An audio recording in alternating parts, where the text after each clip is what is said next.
El trueno retumbó como un grito ahogado en mi garganta mientras el barro se tragaba mis botas hasta los tobillos. Blanca. No me dejes aquí, supliqué al vacío, pero el viento del pantano de Urdaibai se llevó mis palabras como hojas muertas.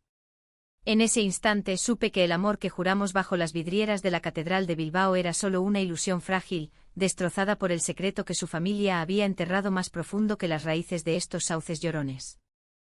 Me llamo Alicia, y esa noche de otoño en el norte de España, con el cielo de Euskadi derramándose en cataratas sobre mi cabeza, mi mundo se hundió en el fango.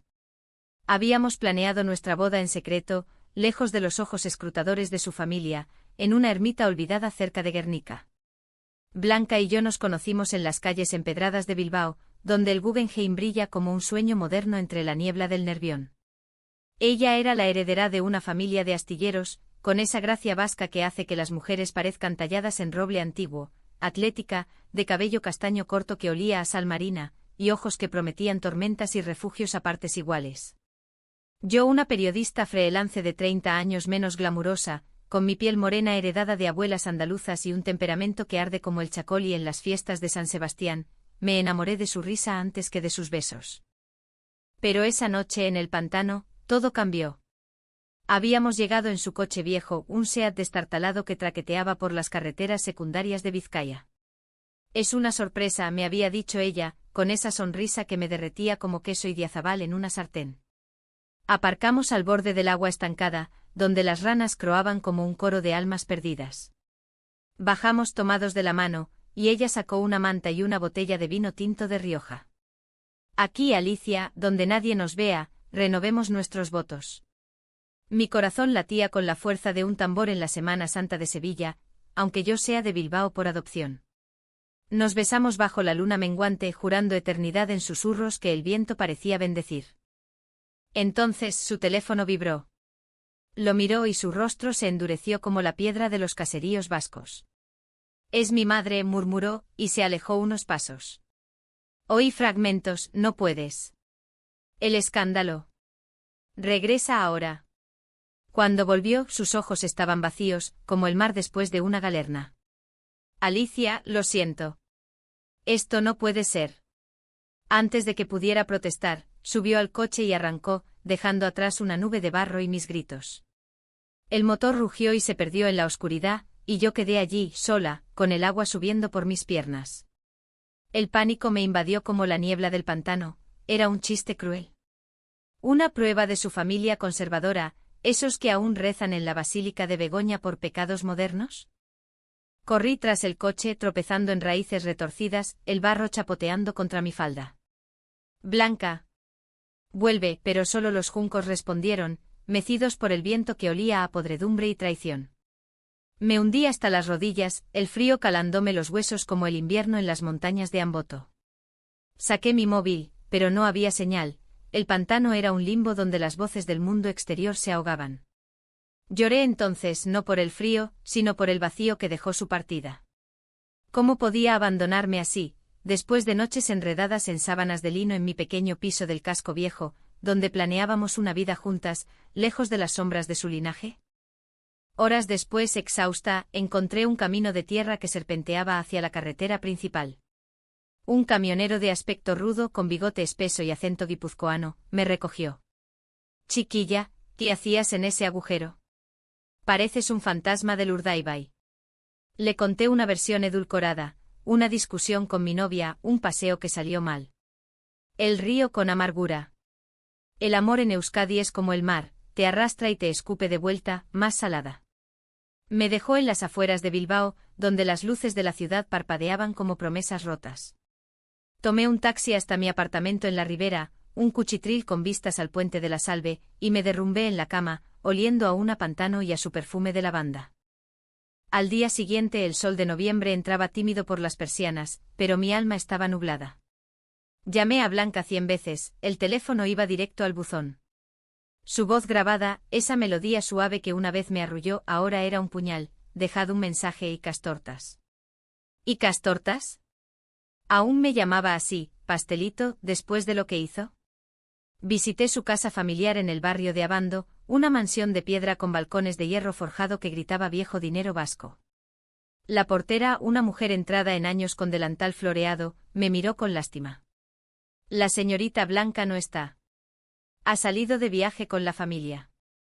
Mentira, olía a mentira como el pescado fresco en el mercado de la Ribera. Pasaron semanas. Me sumergí en mi trabajo escribiendo artículos sobre el resurgir del euskera en las escuelas de Bilbao, pero cada palabra era un esfuerzo. Noches de insomnio donde revivía el pantano, el abandono, el silencio. Una amiga, Maite, una pintora de Gecho con tatuajes de olas en los brazos, me arrastró a pinchos en el bar Irrinzi. Alicia, el amor no es una chapela que te quitan en la primera carrera. Pero yo no podía olvidar. Busqué en redes, Blanca había borrado nuestras fotos, como si yo fuera un borrón en su lienzo perfecto. Su familia, los Echevarría, eran pilares de la sociedad bilbaína, astilleros que construían barcos para el mundo, donaciones a la ópera en el Arriaga. ¿Qué secreto podía justificar tal crueldad? Un día un paquete llegó a mi puerta, una caja de cartón envuelta en papel marrón, sin remitente. Dentro una carta amarillenta escrita a mano en tinta desvaída, y una foto descolorida. La carta era de una tal Elena, fechada en 1975, querida Carmen, no puedo seguir ocultando lo nuestro. Tu familia nos separará, como hicieron con tu hermana. Huye conmigo a Francia. La foto mostraba a dos mujeres jóvenes, abrazadas en una playa de Sopelana con el mar Cantábrico de fondo. Una era Blanca en versión juvenil, no, la cara era similar, pero los ojos. Reconocí a la suegra de Blanca, doña Isabel Echevarría, con cabello largo y una sonrisa prohibida. ¿Elena era la amante de Isabel? Mi mente giró como un torbellino. ¿Era este el secreto? Una historia lésbica enterrada en la dictadura franquista, cuando el amor como el nuestro era pecado capital. Temblando, llamé a Maite.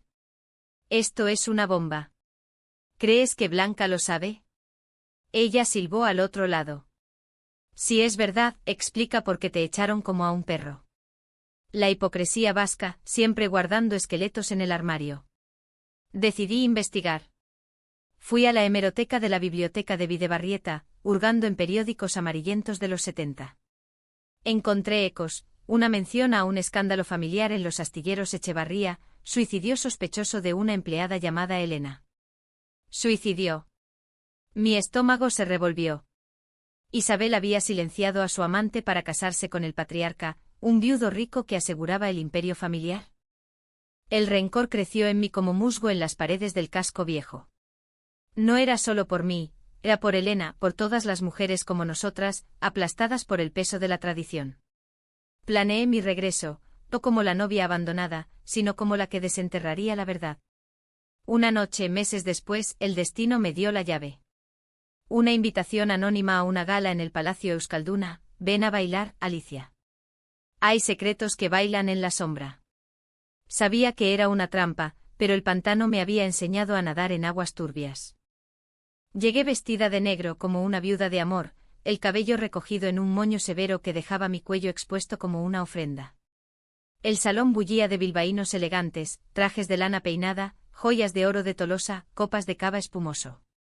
Blanca estaba allí, radiante en un vestido rojo que recordaba la sangre de los toros en la plaza de Vitoria.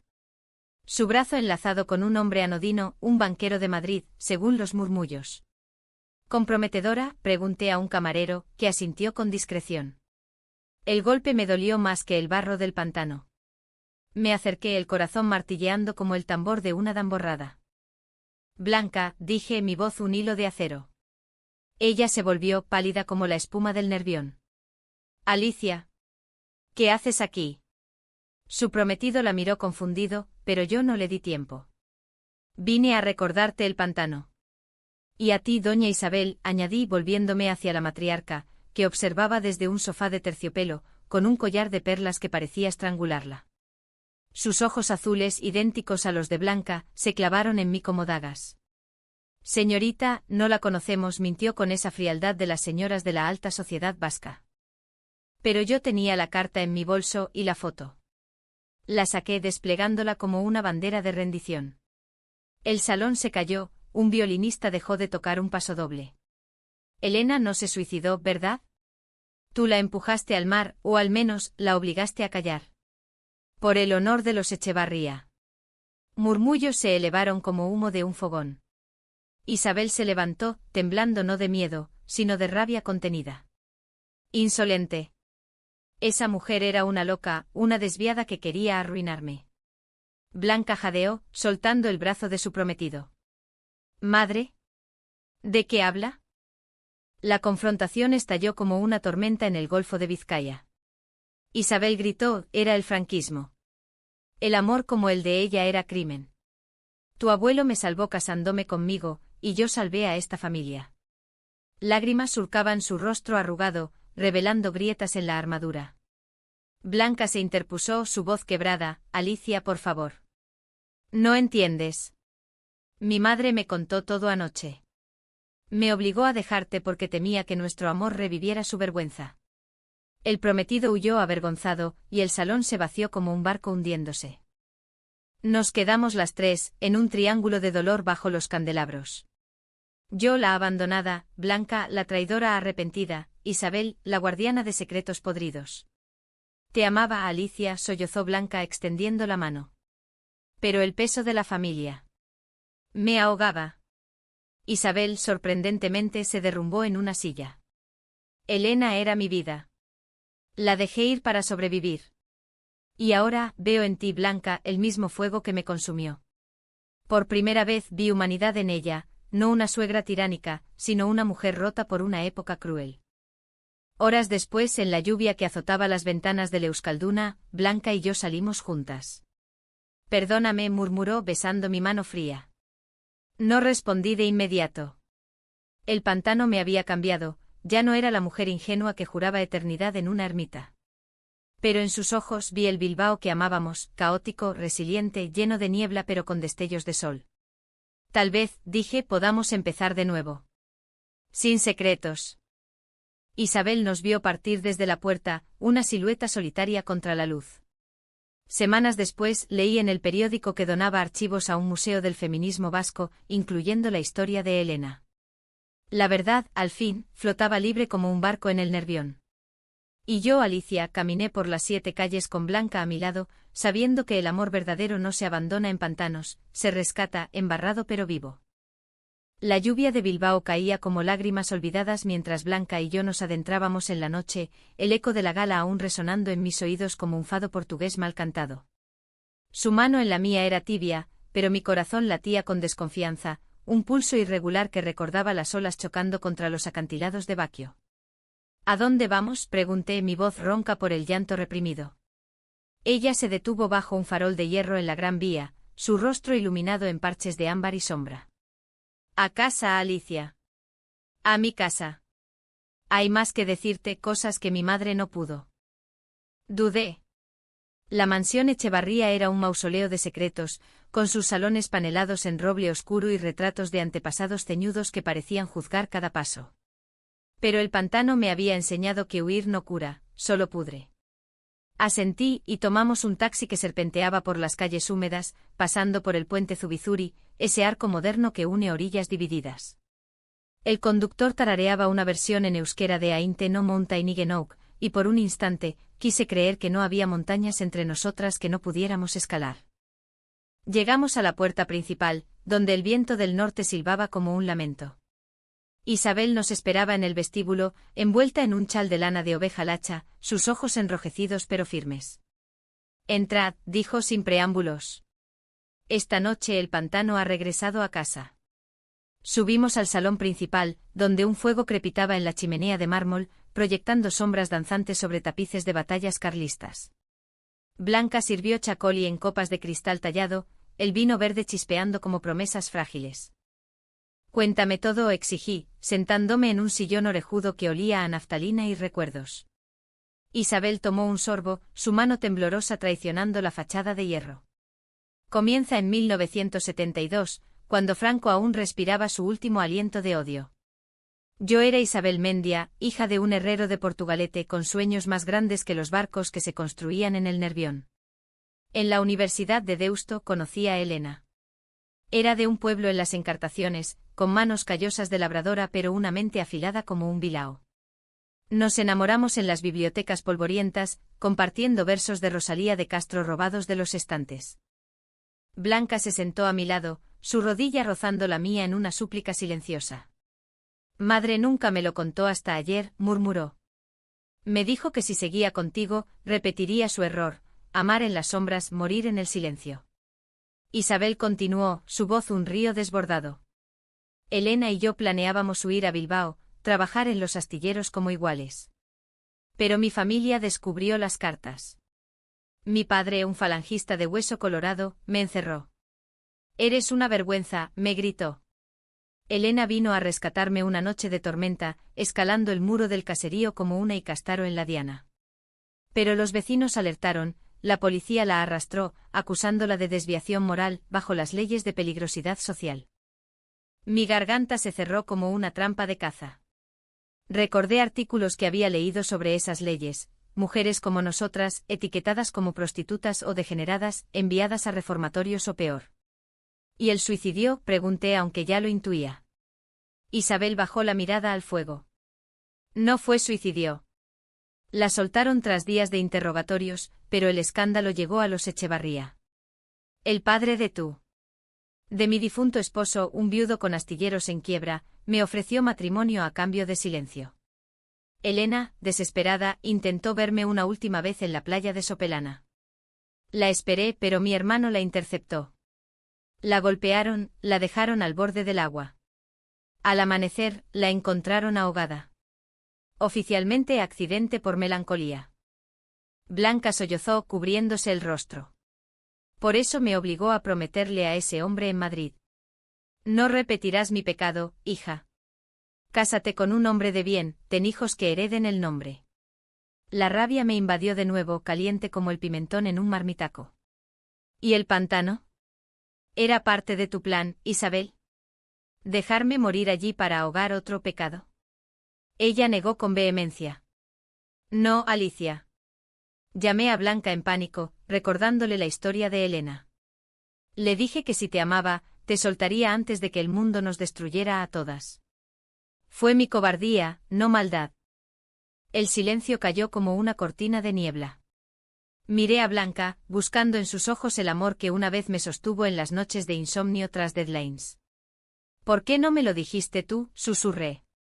Ella tomó mi mano, sus dedos entrelazándose con los míos como raíces en tierra fértil. Tenía miedo.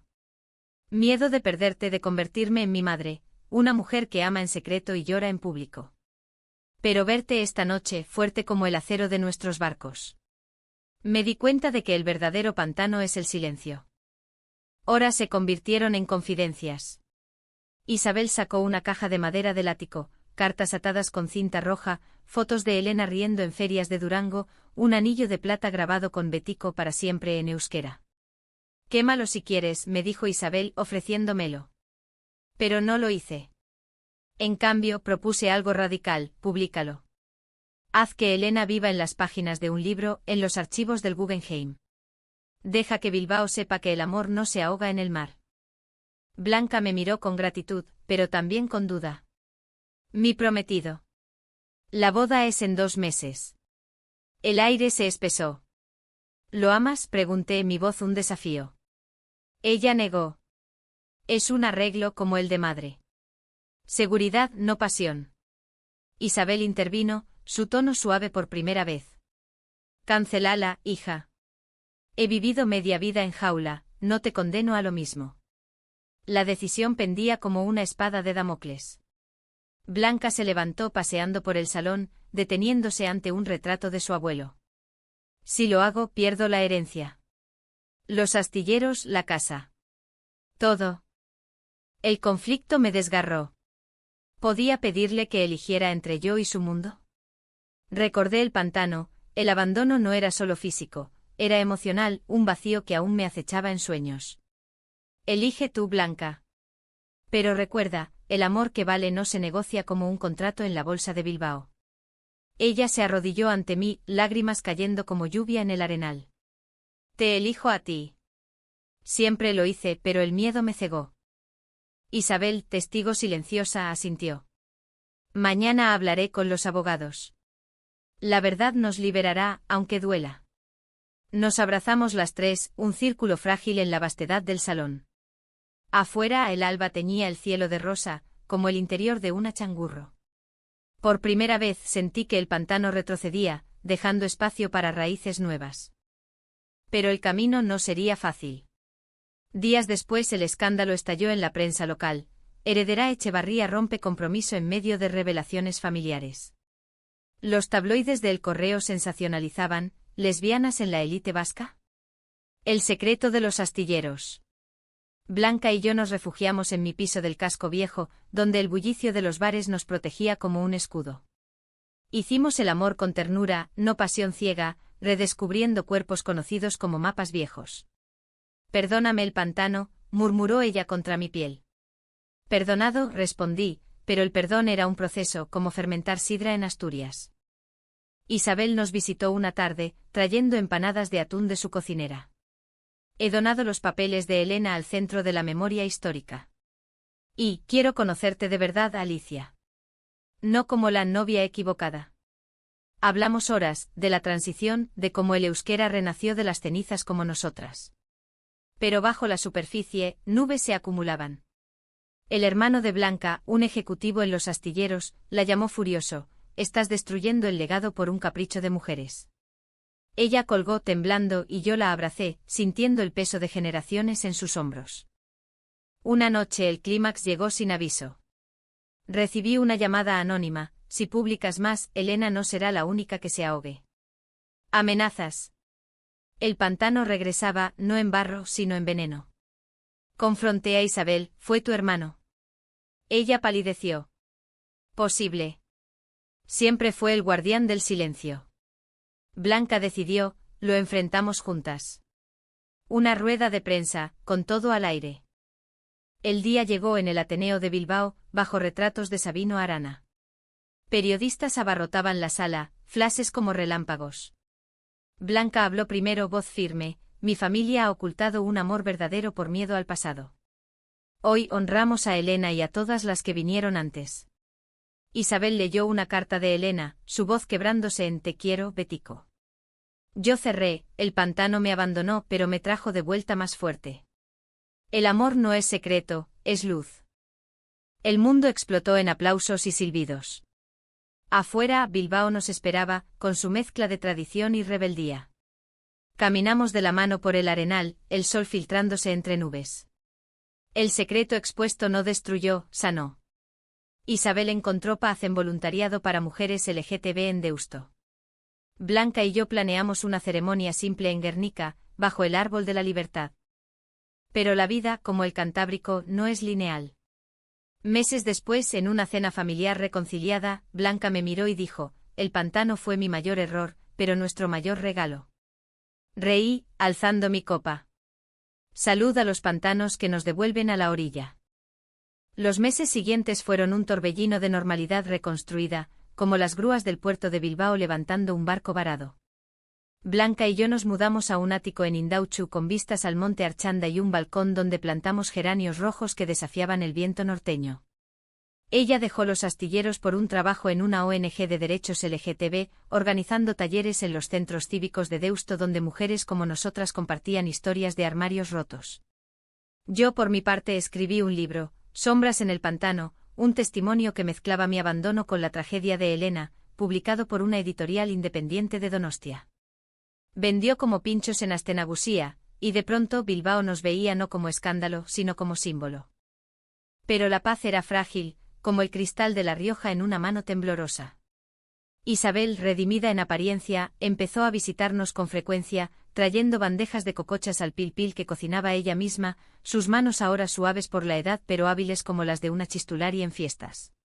«He empezado terapia», confesó una tarde mientras tomábamos café en el Café Iruña, ese rincón modernista donde Unamuno solía debatir.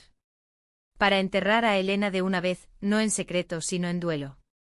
La admiré por eso. En Euskadi, donde el dolor se lleva en silencio como un pañuelo negro, admitir fragilidad era revolución. Sin embargo, las grietas aparecían en momentos inesperados.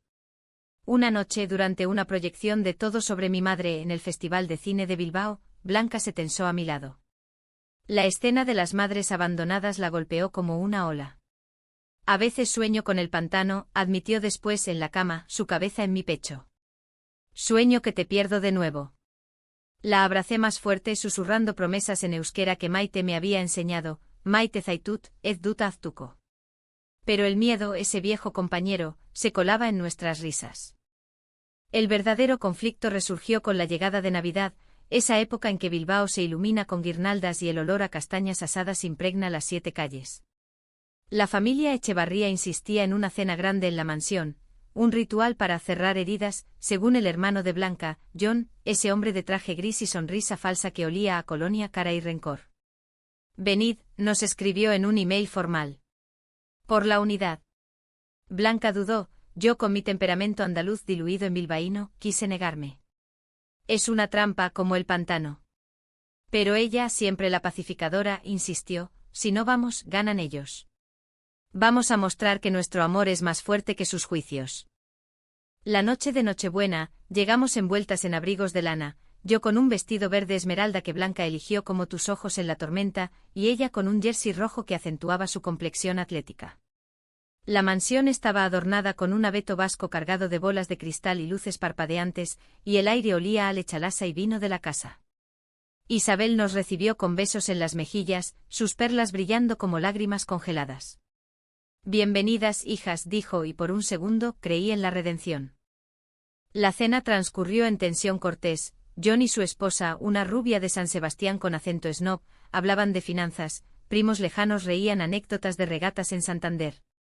Pero bajo la mesa, la mano de Blanca en mi rodilla era un ancla. Entonces John alzó su copa, por la familia, que sobrevive a las tormentas. Sus ojos se clavaron en nosotras, y el brindis sonó a amenaza. Después del postre, un panchineta crujiente, nos retiramos al salón para el café. Isabel sacó un regalo, un álbum de fotos restaurado con imágenes de Elena superpuestas a las nuestras. Para que veáis el hilo, dijo. John explotó. Basta, madre. ¿Esto es lo que legas? ¿Escándalos que manchan el nombre Echevarría? Blanca se levantó furiosa. El escándalo es tu hipocresía, hermano. Ocultaste las cartas de Elena tanto como ella. Él rió con amargura. ¿Y tú qué? ¿Abandonaste a tu novia en un pantano por miedo? Eres débil, Blanca. Como madre. El salón se congeló. Yo intervine, voz calmada pero afilada, el pantano fue tu herencia, John. El miedo que inculcaste en ellas. Pero Elena no murió en vano, su verdad nos salvó. La discusión escaló a gritos, platos tintineando como campanas de alarma. Isabel lloró, basta. John, tú eras niño cuando pasó, pero elegiste el silencio como tu padre. Él salió dando un portazo, dejando un vacío que el fuego no podía calentar. Blanca me abrazó sollozando, lo siento, Alicia. Esto es mi familia. Yo la besé en la frente. Nuestra familia, ahora. Y las familias rotas se pegan con tiempo, no con mentiras. Esa Navidad, en lugar de villancicos, hablamos hasta el alba. Isabel reveló más, John había interceptado donaciones a la memoria de Elena, temiendo demandas. Es el guardián del pantano, dijo. Decidimos confrontarlo formalmente con abogados. Pero el golpe bajo vino después, una carta anónima a mi editora, acusándome de fabricar mentiras por fama. Dudé de todo, ¿era John? ¿O resabios de Isabel? El año nuevo trajo nieve inusual a Bilbao, cubriendo el Guggenheim en un manto blanco que parecía absolución. Blanca y yo escapamos a un caserío en el interior de Vizcaya, donde el silencio solo era roto por ovejas y el crepitar de la leña. Allí, bajo estrellas que no se ven en la ciudad, renovamos votos ante un notario local, no boda, sino compromiso civil, con testigos Maite y un pastor errante. En este pantano de vida, juré, te elijo cada día. Pero el clímax inesperado llegó en primavera, durante la astenagusía. Los fuegos artificiales iluminaban el cielo cuando John apareció en mi presentación de libro en la Feria del Libro del Arenal. No con rabia, sino con una carpeta. Lee esto, dijo, voz ronca. Dentro documentos, pruebas de que su padre, no Isabel, había ordenado el accidente de Elena para casarla y salvar los astilleros en crisis. Madre lo protegió siempre por amor ciego. Yo Lo descubrí hace años y callé por cobardía. Lágrimas en sus ojos, el hombre de hierro se quebraba. Blanca a mi lado jadeó. Hermano. Él asintió. Perdóname. El pantano nos ahogaba a todos. Llamamos a Isabel, la reunión en la mansión fue catártica, con abrazos y confesiones que duraron hasta el amanecer. John prometió terapia familiar, y los astilleros donarían a causas LGTB. En el festival, bailamos al ritmo de triquitixas, mi cabeza en el hombro de Blanca. El secreto más oscuro era el nuestro, el miedo compartido, dijo ella. Yo sonreí. Y ahora, brilla como los fuegos. La vida siguió con sus tormentas y soles. Isabel y yo nos volvimos aliadas, cocinando meriendas en su cocina mientras planeábamos un documental sobre Elena. Blanca y yo adoptamos un perro mestizo del refugio de Baracaldo, un compañero peludo para nuestras caminatas por el monte Pagasarri. El pantano se convirtió en metáfora de resiliencia, no de abandono. Un año después, en nuestra ceremonia en Guernica, bajo el roble milenario, juramos, de las sombras al luz, Bético. Bilbao, testigo eterno, aplaudió con su viento salado. Verano en Bilbao es un milagro efímero, el sol besa las fachadas modernistas, los niños chapotean en las fuentes del campo volantín, y el aroma a barbacoa de sardina se mezcla con el perfume de las hortensias en los jardines de Doña Casilda. Blanca y yo habíamos encontrado nuestro ritmo, un vals lento entre trabajo y hogar, donde las mañanas empezaban con café solo en el balcón y terminaban con cenas improvisadas de ensaladilla rusa y vino de Getariaco Chacolina. Pero incluso en la calma, el eco del pantano susurraba, ¿era todo real, o solo una tregua antes de la siguiente galerna? Isabel se había transformado en una abuela improbable para nuestra vida compartida.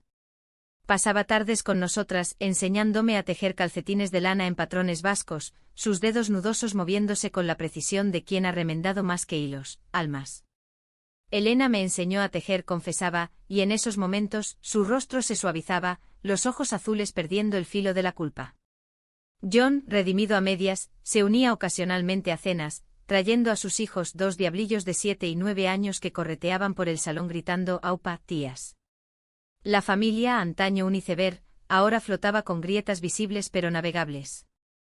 Sin embargo, el conflicto latente resurgió en otoño, cuando las hojas de los plátanos en el paseo de Uribitarte se tiñeron de oro y rojo como banderas independentistas. Mi libro había escalado a bestseller regional, atrayendo invitaciones a charlas en San Sebastián y Vitoria-Gasteiz. En una de ellas, en el teatro principal, una mujer mayor se acercó después, delgada, con cabello gris en coleta y un broche de concha de Vieira que gritaba peregrinaje. «Soy Marta, sobrina de Elena», dijo, voz temblorosa. «Leí tu historia. Hay más, un hijo». Elena estaba embarazada cuando murió. De un amante fugaz, para normalizarse, pero el niño lo dio en adopción antes. El mundo se inclinó. Blanca y yo nos miramos en el coche de regreso, el túnel de Sopelana devorándonos como una garganta. «Un hijo». «¿De Elena?», murmuró ella. Llamamos a Isabel esa noche, su respuesta fue un sollozo ahogado. «Lo supe.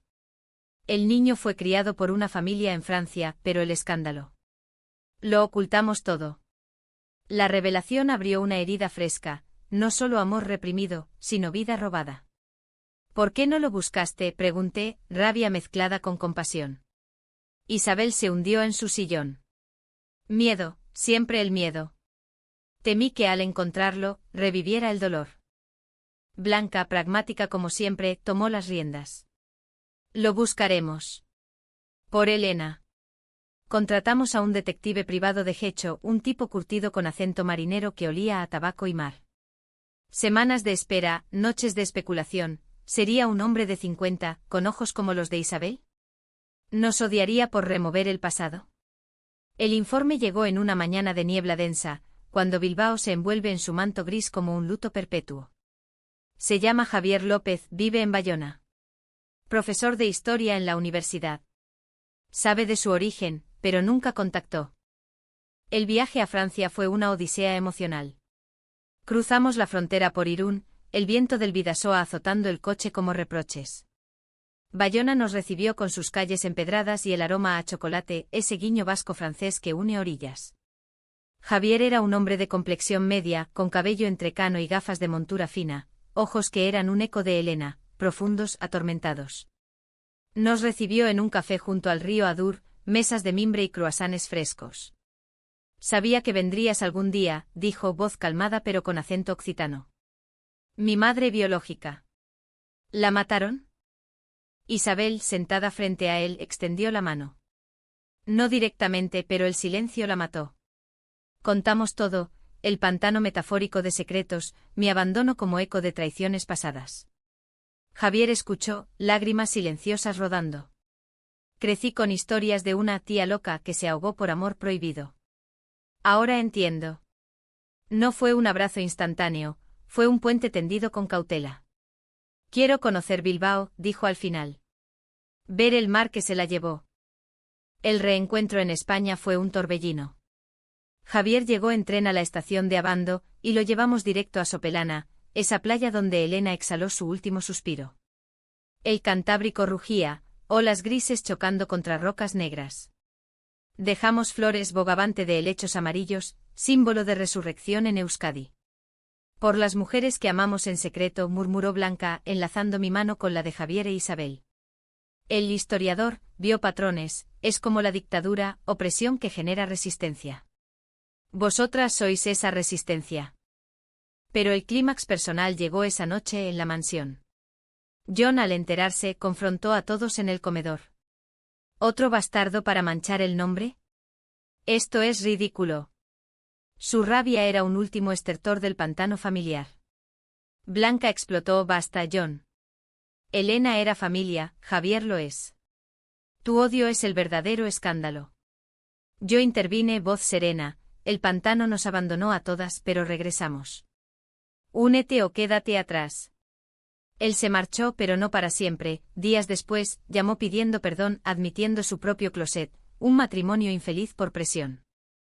Con Javier tejimos lazos nuevos. Pasó semanas en Bilbao, dando charlas en la Universidad del País Vasco sobre memoria queer en el franquismo. Isabel y él cocinaban juntos paella con toques franceses, y Blanca y yo lo veíamos como un puente a Elena, una forma de sanar lo irreparable. Mi libro se expandió con un epílogo, El hijo del pantano, un capítulo de redención. El invierno trajo cierre. En una ceremonia íntima en la ermita de Guernica, a la misma donde Blanca y yo nos juramos en secreto, reunimos a todos, Maite con su ukulele, John con su familia, Javier con una novia tímida de Bayona. Bajo el roble leímos cartas de Elena, y el viento las llevó como semillas. El amor no abandona, juré a Blanca, besándola ante testigos que aplaudieron con lágrimas. Isabel, a nuestro lado, sonrió, Elena estaría orgullosa. Bilbao, con su río que todo lo arrastra y renueva, nos vio florecer.